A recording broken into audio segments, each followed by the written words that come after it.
Good morning. It's the 10th of August. It's Saturday morning. We've been reading through the Old Testament. Mark's been reading through Genesis. Today he's ready for the 37th chapter of Genesis. This is the account of Joseph and his brothers, how that Jacob had given Joseph the coat of many colors, and the fact that his father loved him more than all his brethren, and because of that his brothers hated him. And Joseph reveals his dreams to his brothers, saying that his brothers were going to make obeisance to him, and this caused a great deal of jealousy and hatred by his brothers, resulting in him being sold into slavery. They were first thinking about killing him, and then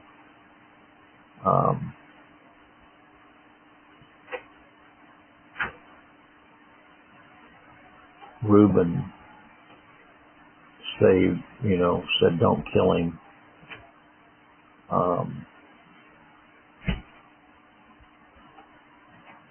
But it shows how little conscience his brothers had by making up and fabricating the lie that he had died by a wild beast, by bringing the coat of many colors back to his father and saying that he must have been slain by a beast.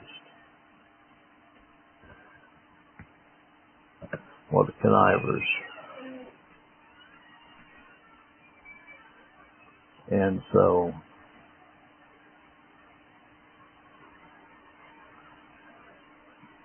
Jacob was very distraught and would not be comforted. And the fact that when they sold him into Egypt, Potiphar, an officer, Pharaoh's son, and the captain of the guard, was where Joseph ended up, in his house, till he was later charged falsely by Potiphar's wife with rape, and then he went to prison. So I'll turn this over to Mark and have him read this account. 37th chapter of Genesis.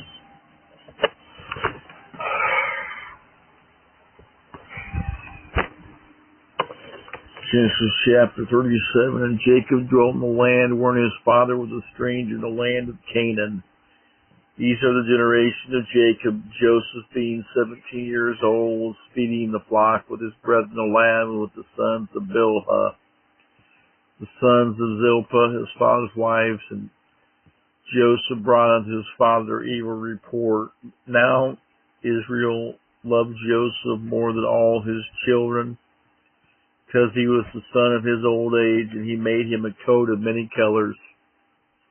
When his brethren saw that their father loved him more than all his brethren, they hated him and could not speak peaceably unto him.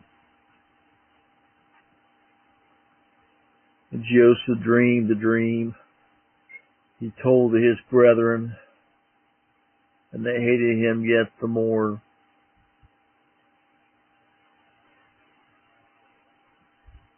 He said unto them, Hear, I pray you, this dream which I have dreamed.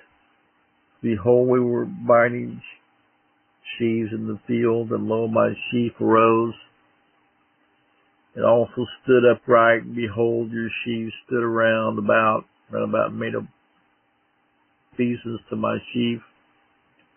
His brethren said to him, Shalt thou indeed reign over us, or shalt thou indeed have dominion over us? They hated him more for his dreams and for his words.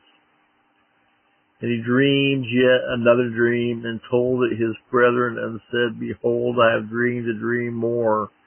And behold, the sun and the moon, the 11 stars, made obeisance to me. Joseph was sold by his brothers. And he told it to his father and his brethren, and his father rebuked him and said unto him, What is this dream that thou hast dreamed? Shall I and thy mother and thy brethren indeed come to bow down yourselves to thee, to the earth? And his brethren envied him, but his father observed the same. And his brethren went to feed their father's house in Shechem. Israel said unto Joseph, Do not thy brethren feed the flock in Shechem? Come, and I will send thee unto them. And he said to him, Here am I. And he said to him, Go, I pray thee, see whether it be well with thy brethren, and well with the flocks, and bring me word again. So he sent him out of the vale of Hebron. He came to Shechem. And a certain man found him, and behold, he was wandering in the field. And the man asked him, saying, What seest thou? And he said, I seek my brethren. Tell me, I pray thee, where they feed their flocks. And the man said, They are departed thence, for I heard them say, Let us go down to Dothan. And Joseph went after his brethren and found them in Dothan. When they saw him afar off, even before he came near unto them, they conspired against him to slay him. And they said one to another, Behold, this dreamer cometh. Come now, therefore, and let us slay him and cast him into some pit. We will say, Some evil beast hath devoured him. We shall see what will become of his dreams. And Reuben heard it, and he delivered him out of their hands, and said, Let us not kill him. Reuben said unto them, Shed no blood, but cast him into this pit that is in the wilderness, and lay no hand upon him, that he might rid him out of their hands, deliver him to his father again. And it came to pass, when Joseph was come unto his brethren, that they stripped Joseph out of his coat of many colors that was on him. They took him and cast him into a pit, and the pit was empty. There was no water in it. And they sat down to eat bread, and they lifted up their eyes and looked, and behold, a company of Ishmaelites came from Gilead with their camels, bearing spicery and balm and myrrh, going to carry it down to Egypt. Judah said unto his brethren, What profit is it if we slay our brother and conceal his blood? Come and let us sell him to Ishmaelites, and let not our hand be upon us, for he is our brother and our flesh, and his brethren were content.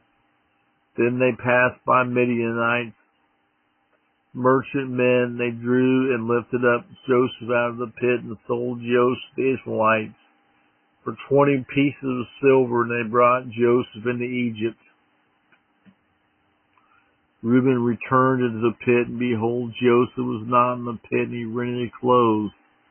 And he returned to his brethren and said, The child is not, and whither shall I go?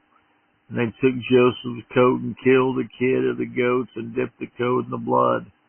And they sent the coat of many colors, and they brought it to their father, said, This have we found, know now whether it be thy son's coat or no. And he knew it, and said, It is my son's coat. An evil beast hath devoured him. Joseph is without doubt rent in pieces. And Jacob rent his clothes, and put sackcloth upon his loins, and mourned for his son many days. And all his sons and all his daughters rose up to comfort him. But he refused to be comforted, and he said, For I will go down into the grave unto my son mourning. Thus his father wept for him. And the Midianites sold him into Egypt, and unto Potiphar, an officer of Pharaoh's and captain of the guard.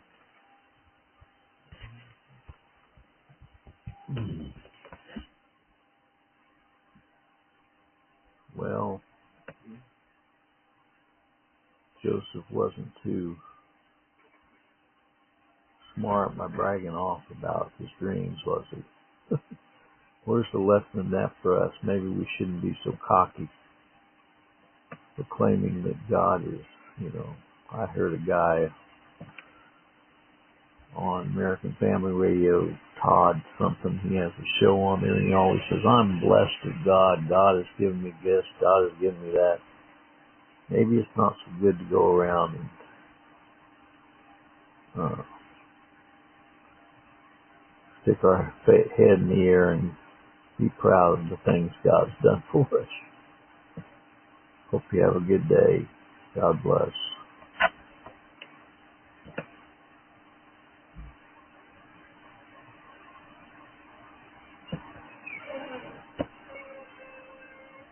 we can't help what we dream, but we can be judicious as to who we share the dream with, right? Anyway.